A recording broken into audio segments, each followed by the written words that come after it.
There are a ton of major players in this map. I'm going to sit on auto camera to kind of figure out what's going on underneath the surface.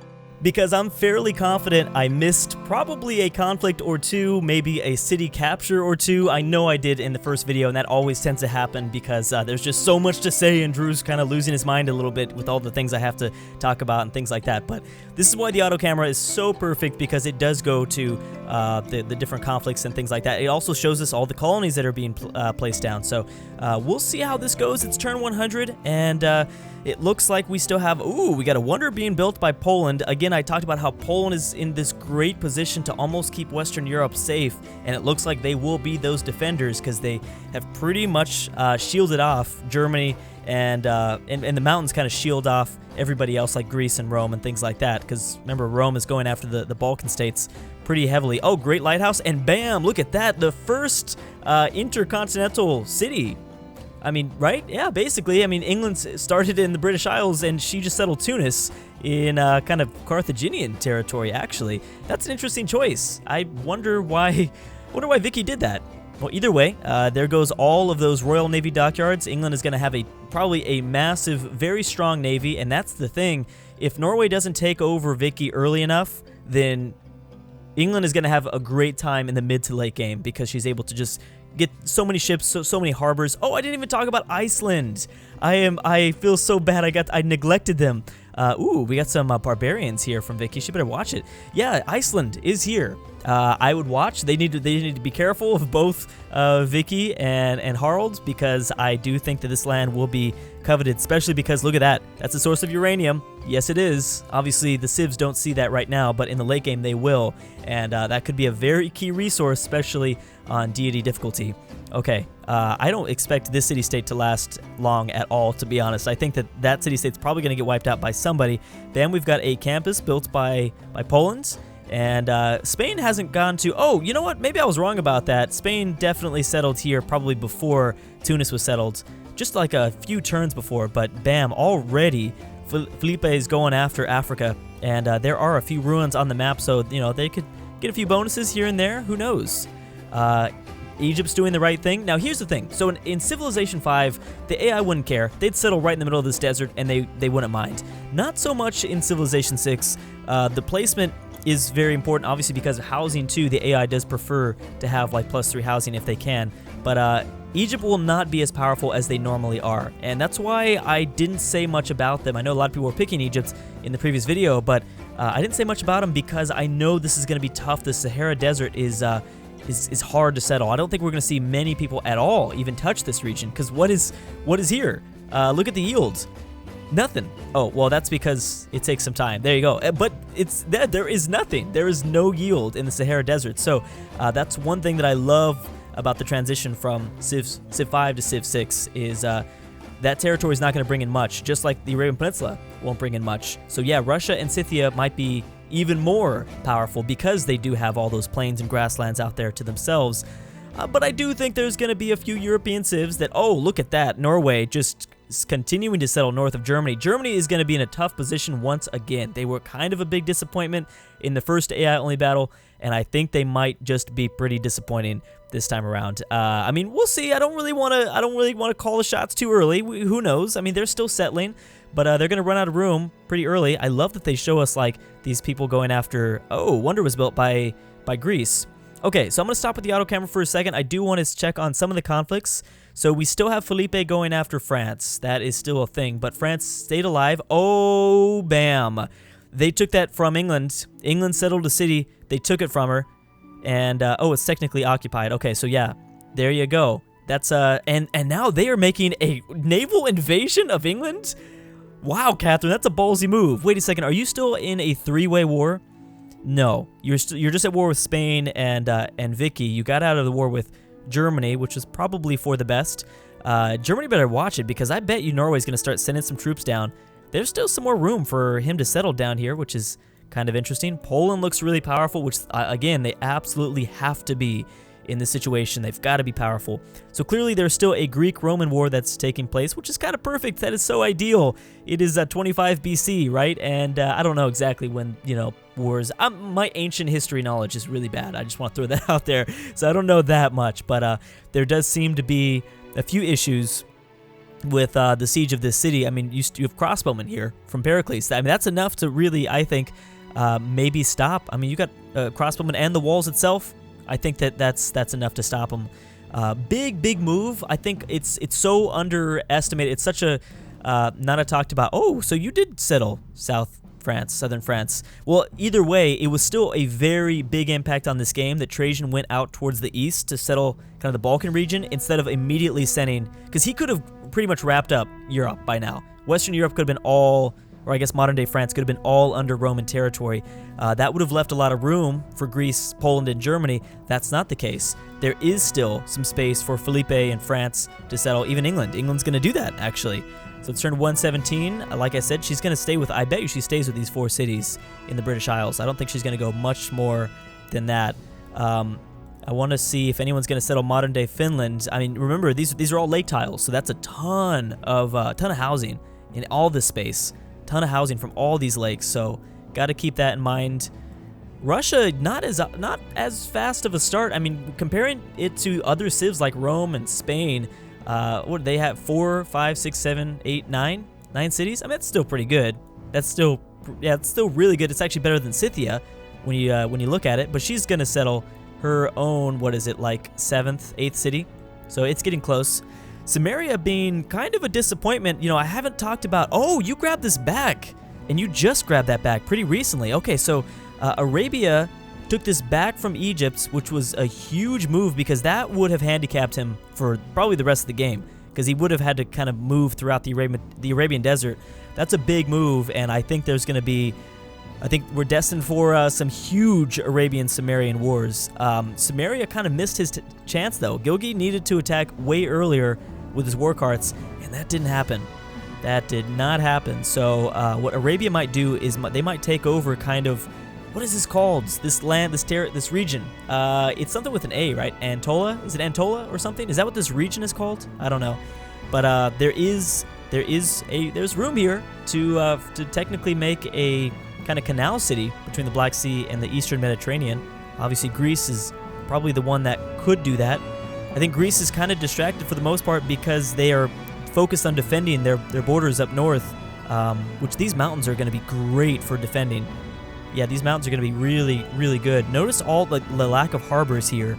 No harbors, no cities along the coastline, which will keep Pericles very safe. And also keep in mind, the cliffs really make a big difference. These cliffs are going to make a massive, massive difference. Huge pilgrimage from these missionary Spain. Spain obviously founded Protestantism. And did you go for more African cities? You will. Remember, I mean, pretty much the green territory is all you can settle because there's not going to be much room down here in the Sahara Desert. So the imperialism will be kind of lacking.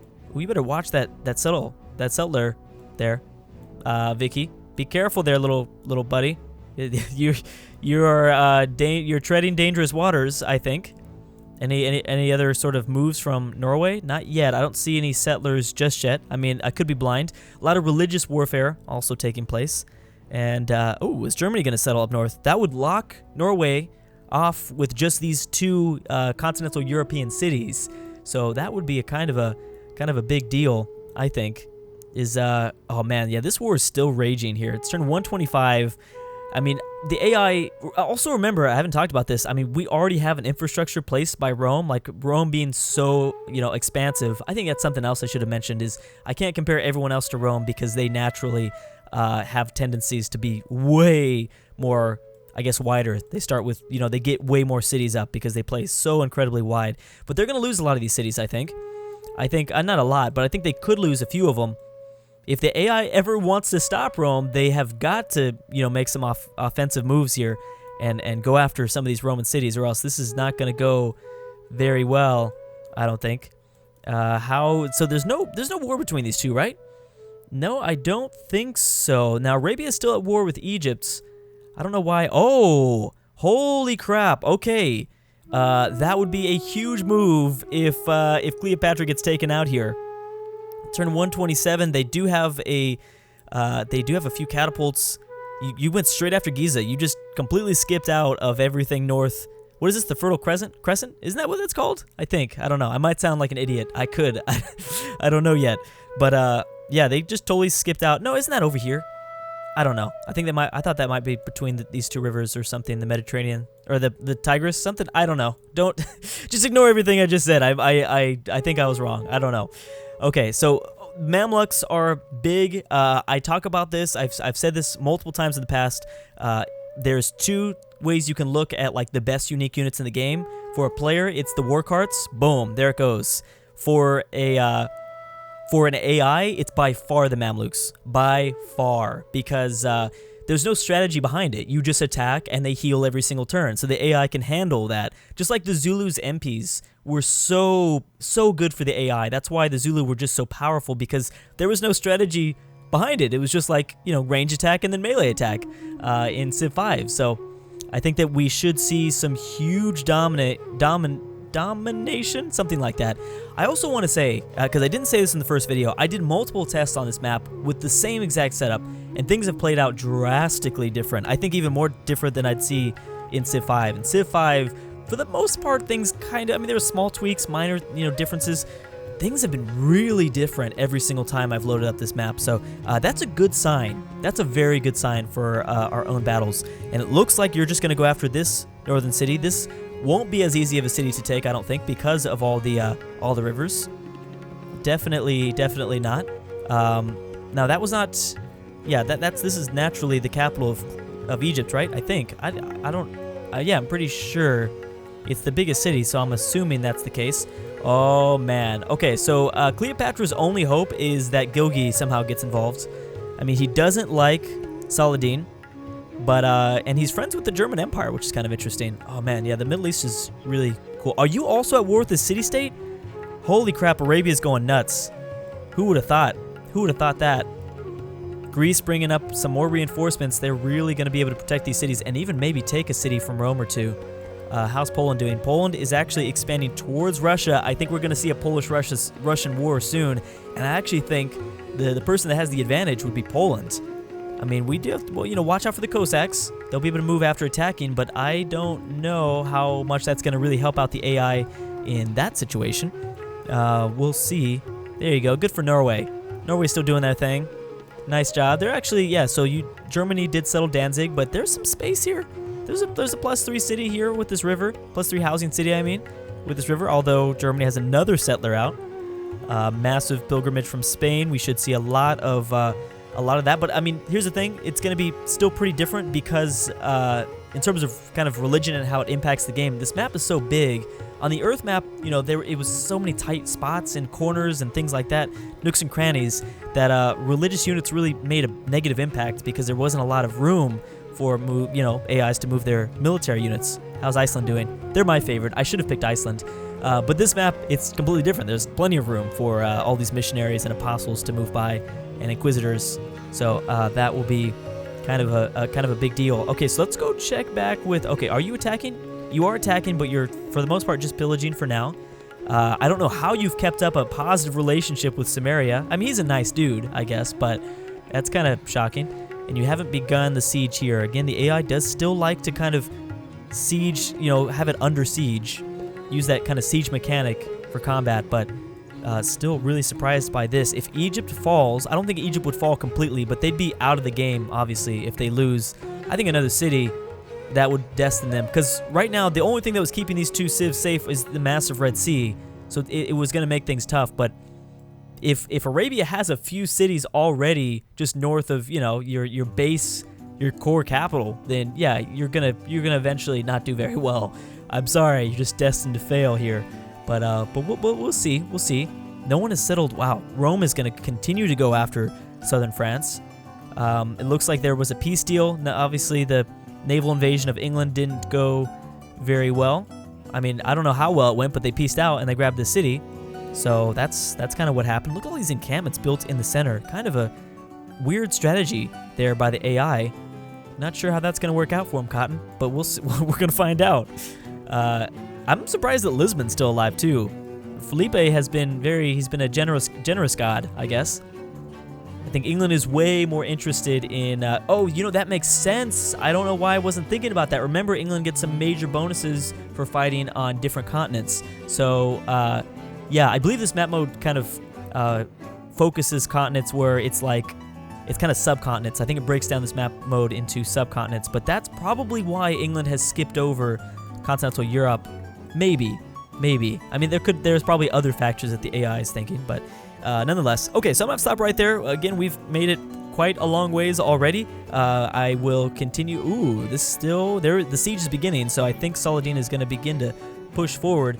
But there are tons of things that are obviously happening here at 140, and I think we're gonna see slowed down and way more massive wars. As I said, I'm kind of feeling like we're gonna see like a World War II by the end of this game, so that should be pretty exciting.